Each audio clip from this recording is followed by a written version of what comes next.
আসসালামু আলাইকুম গাইস, কেমন আছো? আশা করি ভালোই আছো। আলহামদুলিল্লাহ আমি খুব ভালো আছি। আজকের বানাবো আমি চিকেন চপ। দেখতে পাচ্ছ চিকেন চপটা কত সুন্দর হয়েছে, বাড়িতে একবার বানিয়ে দেখো। প্রথমে আমি 200 গ্রাম মতো চিকেন নিয়ে নিয়েছি। এটা ভালো করে মিক্সচার মেশিনে পেস্ট করে নেব। একদমই পুরো আদা রসুন যেমন নরম হয়ে যায় ওরকমই হয়ে গেছে। তারপর পরিমাণ মতো তেল দিয়ে আমি পেঁয়াজ দিয়ে দেবো। এই পেস্টটা ভালো করে ভেজে নেব। ভেজে নিয়ে ভালো করে ভাজতে হবে এটাকে। এই চিকেন চপটা যদি তোমরা রমজান মাসে ইফতারের জন্য করো, এটা পারফেক্ট হবে। এত স্বাদ হয় কি বলবো, খেতে খুবই সুন্দর লাগে। তারপরে আমি 1 চামচ মতো আদা রসুন বাটা দিয়ে দিয়েছি। দিয়ে এটা ভালো করে আমি ফ্রাই করে নেব।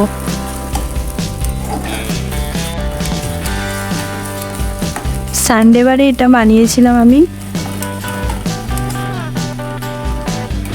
তারপর ফ্রাই হয়ে গেছে দেখতে পাচ্ছি। এখানে আমি চিকেনটা ঢেলে দেব। চিকেনটা ঢেলে ভালো করে নেড়ে নেব, নিয়ে এটাকেও ফ্রাই করে নেব। চিকেন থেকে অনেক পানি বার হবে, পানিটা মেরে নিতে হবে। নিয়ে তারপরে এটাকে আমি ভালো করে ভেজে নিতে হবে। চিকেনের পানিটা মরে গেলে তারপরে আমি সব রকম মশলাগুলো দিয়ে দেব। চিকেন চপ বানানো খুবই ইজি, খুবই সহজ। এটাকে বাড়িতে বানালে খুব স্বাদ হয়। দোকানে আমরা এখানে হায়দ্রাবাদে পাওয়া যায়, কিন্তু খেতে অতটা স্বাদ লাগে না, অথচ দামও বেশি। এই জন্য ভাবলাম বাড়িতে বানিয়ে নিই। তারপরে একটু রেখে দেবো, পানিটা মরে গেলে। দেখতে পাচ্ছ পানিটা মরে গেছে, কত সুন্দর। যেমন ডিম ভুজিয়া হয় না, ওরকম মতো হয়ে যাবে। এটাকে আবার হাত দিয়ে ছেনে নিতে হবে ভালো করে। তারপর আমি একটা আলু সিদ্ধ করে রেখেছি, সেটাকে দিয়ে দেবো। আলুটা ভালো করে আমি আলু যেমন ভর্তা করে তেমনই করে নিয়েছিলাম। তারপর আমি পানিটা মরে যাওয়ার পরে এটাকে দিয়ে ভালো করে এর সাথে মিক্স করে নেব চিকেনটা। ভালো করে মিক্স করে নিতে হবে আলুর সাথে। তারপরে আমি এখানে পরিমাণ মতো ধনে পাতা কেটে নিয়েছি, পুরো কুচি কুচি করে নিয়েছি। দিয়ে এটার সাথে আবার মিশিয়ে নেব। ধনে পাতা কাঁচা ঝাল দিয়েছি অল্প করে।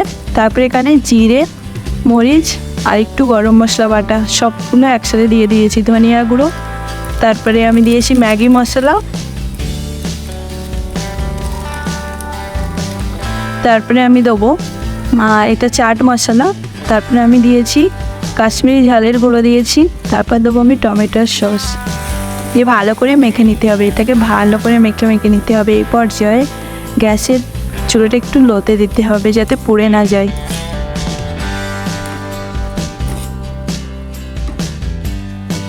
তারপরে আমি নামিয়ে নিয়ে ভালো করে আলু ছানার মতো ছেনে নিতে হবে। এটাকে ছানতে হবে, না ছানলে হবে না। তারপর আমি হাতে তেল মাখিয়ে নিয়েছি। নিয়ে এই একটা একটা করে কেটে নেব বলের মতো করে। নিয়ে তারপরে আমি গোল গোল করে নেব হাতের সাহায্যে। দেখতে পাচ্ছ আমি কত সুন্দরভাবে করে নিয়েছি। হাতের সাহায্যে এটা করে নেব। সবগুলো একই পরিমাণে থাকবে, একই মাপে।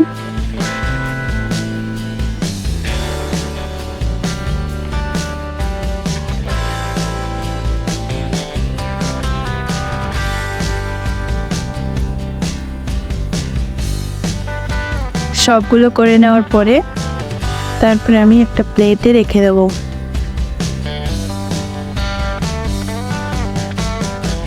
আমি এখানে মোট করেছি 9 পিস। তারপর পরিমাণ মতো তেল দিয়ে গরম করতে দেব। তারপরে একটা ডিম ফাটিয়ে নিয়েছি। নিয়ে এটাকে ভালো করে মিক্স করে নেওয়ার পরে এখানে আমি বাড়িতে যে রুটিগুলো, দোকানে যে রুটিগুলো থাকে না, ওই রুটি ছিল আমার বাড়িতে সানডের দিনকে। আমি এটাকে হালকা গরম করে নিয়েছি। নিয়ে মিক্সচার মেশিনে দিয়ে এটা গুঁড়ো করে নিয়েছি। বেডরুটগুলো বাজার থেকে কিনতে অনেক সমস্যা, অনেক দোকানে থাকে না অনেক সময়। কিন্তু হাতের কাছে যদি রুটি থাকে, তুমি এরকমই গুঁড়ো করে এই চিকেন চপটা করে নিতে পারবে। তারপরে আমি ডিমে চুবিয়ে আমি রুটির গুঁড়োগুলো দিয়ে এটাকে ভালো করে আমি মাখিয়ে নেব।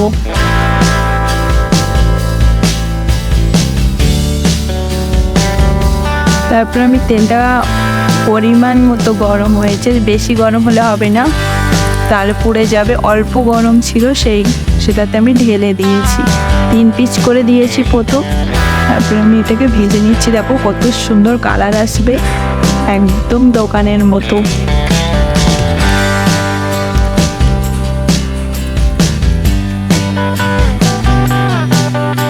তার এগুলো তোলার পরে আবার পরের ব্যাচে আমি যেগুলো রয়েছে ওগুলো ঢেলে দেবো। 6 পিস রয়েছে, আবার দিয়ে দেবো। এত সুন্দর খেতে হয়েছে, আমি বলে বোঝাতে পারবো না ভিডিওতে, খুবই সুন্দর হয়েছিল। তারপর আমি এখানে সবগুলো দিয়ে দিচ্ছি। আবার এটা ভেজে নেবো সবগুলো।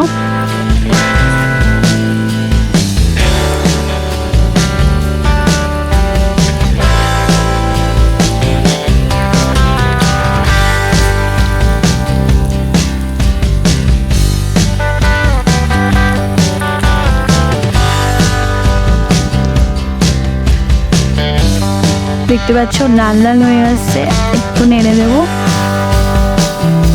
তারপরে আমার একটু ভাজার পরে আমার হয়ে গেছে। এগুলো বেশিক্ষণ লাগে না, 2 থেকে 3 মিনিটও লাগবে না, 2 মিনিটেই হয়ে যাবে এই চপগুলো। তারপরে আমি প্লেটে সাজিয়ে নিয়েছি, করতে একটু টমেটোর সস দিয়ে দেবো। দিয়ে এটাকে ভালো করে, এত সুন্দর লেগেছে খেতে, বাড়িতে একবার ট্রাই করে দেখো এমনভাবে। এই পর্যন্ত গাইস, পরের ভিডিওতে দেখা হবে। আমার চ্যানেলটি সাবস্ক্রাইব করে দিও প্লিজ। দেখতে পাচ্ছ ভিতরটা এত সুন্দর হয়েছে খেতে, আর দেখতে যতটা সুন্দর খেতেও কিন্তু অতটাই সুন্দর হয়েছিল। এই পর্যন্ত গাইস, আল্লাহ হাফেজ।